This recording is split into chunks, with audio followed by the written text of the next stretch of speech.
Oke, assalamualaikum warahmatullahi wabarakatuh. Selamat pagi. Gimana hari ini? Sehat?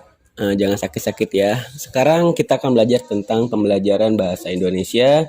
Nah, di sini dengan Bapak Dimas Adityo SPD. Nah, selanjutnya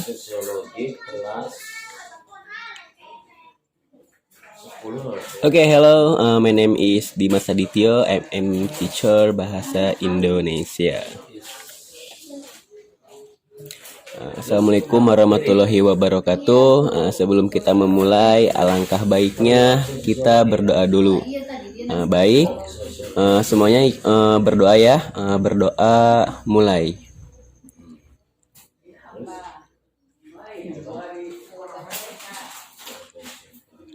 Oke, selesai.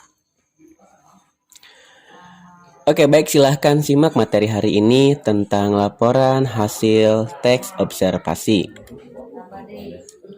Seperti yang kalian tahu bahwa kemarin kita belajar tentang The Topeng Museum Angkut ya. Nah, Bapak akan coba bacakan dan kalian simak materi Bapak hari ini. The Topeng adalah salah satu tempat wisata yang terletak di Kota Batu, Jawa Timur. Keberadaan The Topeng tidak dapat dipisahkan dengan Museum Angkut, karena kedua tempat ini berada di satu tempat yang sama. Tempat wisata ini seringkali disebut pula sebagai Museum Topeng karena memang berisi topeng dengan berbagai model dan bentuk. Namun The Topeng tidak hanya berisi topeng, tetapi juga berisi pameran benda-benda berupa barang tradisional dan barang antik. Topeng, barang tradisional, dan barang antik dalam museum ini dapat dikelompokkan menjadi 5 jenis berdasarkan bahan pembuatannya, yaitu berbahan kayu, batu, logam, kain, dan keramik. Benda paling diminati pengunjung untuk diamati yang paling mendominasi tempat ini adalah topeng. Oke, sebelum kita lanjut, kalian boleh screen video ini supaya kalian dapat mencatat ringkasan The Topeng Museum Angkut ini. Nah, lanjut. Ada beragam jenis topeng di museum ini. Topeng-topeng tersebut dapat dikelompokkan menjadi 2 bagian berdasarkan bahan dasarnya, yaitu yang berbahan dasar kayu dan batu. Topeng berbahan kayu sebagian besar berasal dari daerah Bali, Jawa Timur, Jawa Tengah, Yogyakarta, Jakarta, dan Jawa Barat. Sementara itu, topeng yang berbahan batu berasal dari daerah sekitar Sulawesi dan Maluku. Selain topeng, barang-barang tradisional juga dipamerkan di The Topeng. Barang-barang tradisional yang mengisi etalase-etalase museum ini adalah senjata tradisional, perhiasan wanita zaman dulu yang berbahan dasar logam, batik-batik motif lama, dan hiasan rumah kuno. Berdasarkan bahan dasarnya, barang-barang tersebut juga dapat dikelompokkan menjadi 4, yaitu berbahan dasar kayu seperti hiasan rumah, berupa kepala kerbau asal Toraja, berbahan dasar batu seperti alat penusuk jeruk asal Batak, berbahan dasar logam seperti pisau sunat dan perhiasan logam asal Sumba, dan yang berbahan dasar kain seperti batik berbagai motif asal Yogyakarta dan Jawa Tengah. Nah, selanjutnya, benda terakhir yang mengisi museum ini adalah barang kuno yang sampai saat ini masih dianggap bernilai seni tinggi atau biasa disebut barang antik. Barang-barang antik seperti guci tua, kursi antik, bantal arwah, mata uang zaman kerajaan-kerajaan, dan benda-benda lain dapat dijumpai di dalam Museum The Topeng.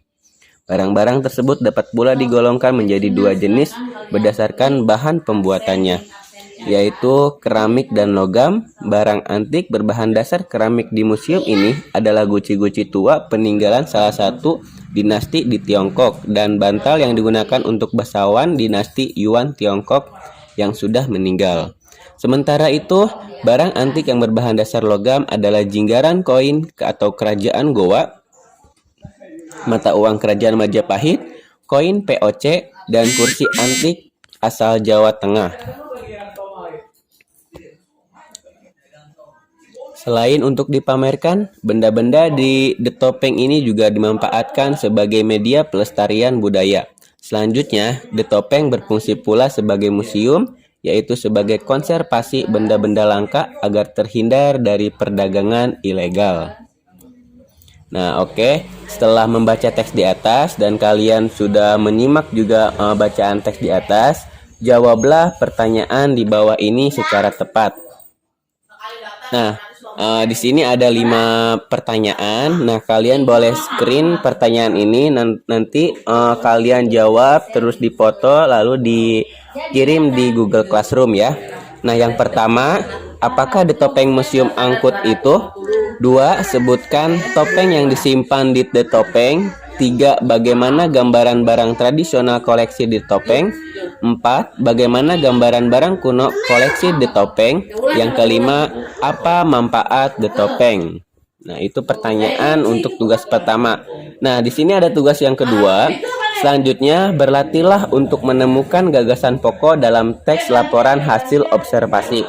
Temukanlah pokok-pokok penting teks The Topeng Museum Angkut. Kamu dapat menuliskannya pada lembar terpisah atau pada buku kerjamu. Buatlah kolom-kolom gagasan utama dengan urutan sebagaimana contoh di bawah ini. Tuliskanlah dengan menggunakan huruf tulisan tegak bersambung pada buku kerjamu. Nah, baik, kalian perhatikan ya slide selanjutnya. Nah, seperti ini ya. Paragrafnya seperti ini, terus gagasan pokoknya seperti ini. Terus yang kedua juga sama seperti ini. Nah, nanti gagasan pokoknya ditulis di situ. Kalian boleh screenshot, boleh screen layar tersebut. Nah, nanti kalian isi gagasan pokoknya. Nah, seperti ini kalian boleh screenshot lagi layar HP kalian. Nah, nanti kalian tulis gagasan pokok The Topeng ini. Selanjutnya seperti ini. Nah, seperti ini ya. Kalian screen lagi layar kalian dan kalian tulis gagasan pokoknya. Nah, mungkin seperti itu saja untuk materi hari ini. Terima kasih atas waktunya. Wassalamualaikum warahmatullahi wabarakatuh.